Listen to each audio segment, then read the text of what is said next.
Ok, les voy a mostrar cómo registrar para la presentación de Mark Bean. Este es el email que les mandé.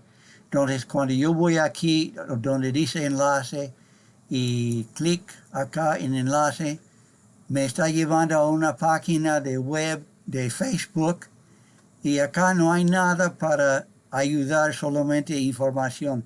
Pero acá a este lado hay otro enlace donde puedes abrir y cuando abres ahí, haces clic, ya puedes llenar el formulario con tu correo electrónico, etcétera, y hacer todo y después